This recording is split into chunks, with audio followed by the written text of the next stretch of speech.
I think the big three coming out of this so far to this point definitely are, Spider-Man and then Beyond the Spider-Verse and then Superman. But I think the biggest news for me was Spider-Man Brand New Day. And I think this is the one thing that a lot of people can speculate on now that we kind of have the associations with the comics.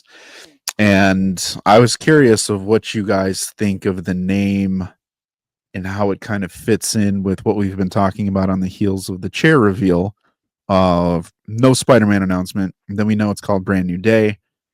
Looks a little bit different. We know Daniel Desson Cretton or whatever his name is. Daniel, I can't remember his name, but champion of Shang-Chi.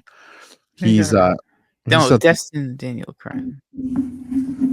Same thing. D I'm kidding. DC. Yeah, how do you guys feel about it? How does it kind of fill some gaps from a speculation standpoint for you all at this point? Because I think a lot of people are kind of looking at this being grounded, but they're like, but it should be multiversal, or they can do Brand New Day as like it's post Doomsday and it's a battle world thing. Like, what are your initial thoughts? How are the wheels spinning for you guys from the theory standpoint? I was just gonna say the Brand New Day makes sense. The Brand New Day title makes sense. A little bit reserved at first, just because the title does come from the comics, and that is like the follow up to a very like disliked storyline from people with is it One More Day? Mm-hmm. So it is apt because it is a brand new day for him. It is a fresh start. The only problem, and I'm trying not to hold it there, is that it's tough because of where it's falling in terms of its release date and in its place within the MCU.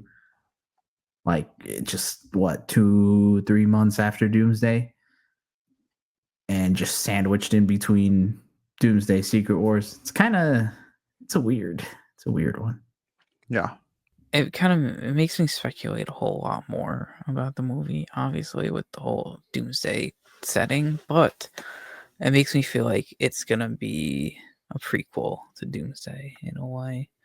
Kind of like how Ant-Man and the Wasp was to Infinity War. This will be to Doomsday. I really like the font and the color scheme of it, and what Destin Daniel Cretton said about the movie, about just it being badass and doing stuff that we've never seen before, which is every director is going to say that about their movie, obviously, to hype it up. But he did Shang-Chi, and I like that movie. And seeing some like action elements like that in a Spider-Man movie would be freaking awesome. So I'm excited for it. It makes me a little more not like scared for it, but more so still I have no idea what to think about it.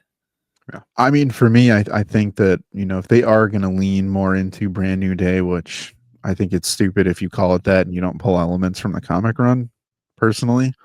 I think there's a world where this can be a prequel to Doomsday and still give us the grounded elements that we probably are going to expect for Spider-Man, especially post No Way Home. But then also give us for me, I think they'll go grounded and then ultimately he gets a symbiote at the end. I don't think that's changed in my mind. I think they just, for me, I kind of double down on that one personally, so that you prep him for Secret Wars. So, can he show up in Doomsday? I think in this case, there's no point. Like, he's your ace. I think he deserves a larger part of the story and the share less of the limelight. But also, he could be a huge reason why the plot moves forward from an Earth-based perspective.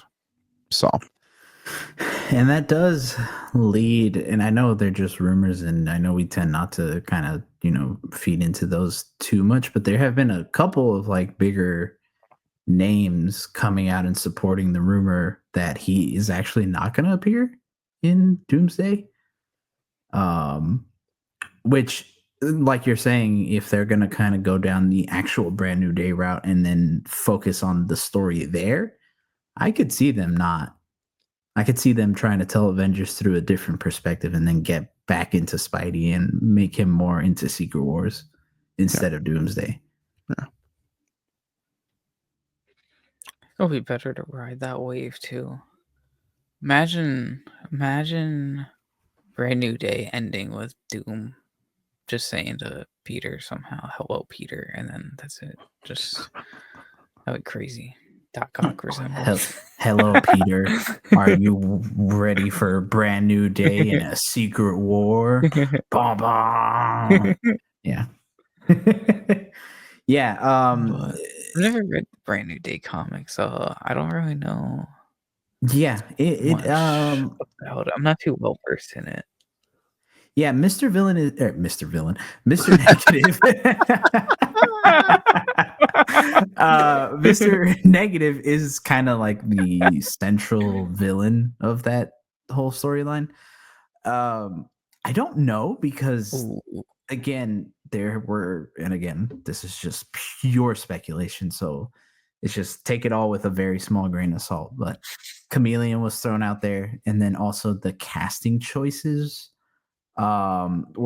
didn't really place an emphasis on race, and Mr. Negative is a character of Asian descent, so and that is important to his character. So I don't see them taking Mr. Negative and changing him completely, knowing that that would really like. I think if they would change his race in particular, I think that would piss off a lot of fans. So, who knows? Maybe, maybe not. Yeah. I think one thing to know too for this is like, I'm not saying this is like super formulaic. However, I do think this sets up the possibility to give you a new, like, kind of like sub villain and then introduce an overarching character. I do think it'd be really dumb still not to have Kingpin in this personally if they're going to go a grounded route, especially if it's picking up post No Way Home. And we understand the timeline of where Daredevil's going to be and Fisk being in New York and where's the vigilante task force going to be at that point.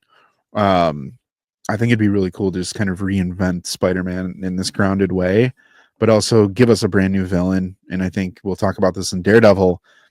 Whoever they do bring in as that core villain needs to be kind of that main battle villain, if you will. I think it's good to have your overarching crime boss, but I think for Spider-Man specifically, there are a lot of expectations that are coming from the multiversal side of things. I would say steer clear of that. I mean, I think the Doom stuff is super cool, don't get me wrong, but I do think at the end of this, whoever kills him or however he dies in this movie, I think it'd be cool to have it be a grounded character that does it to help again boost the street level and not have, oh, Spider-Man can't win without a multiversal threat like a Doom or someone showing up and impaling him or a Null or some crazy out there theory type of thing. Like, I think it would be good to really have him go through this grounded route. But yeah, I'm leaning more grounded at this point. So pretty cool. Yeah, I agree.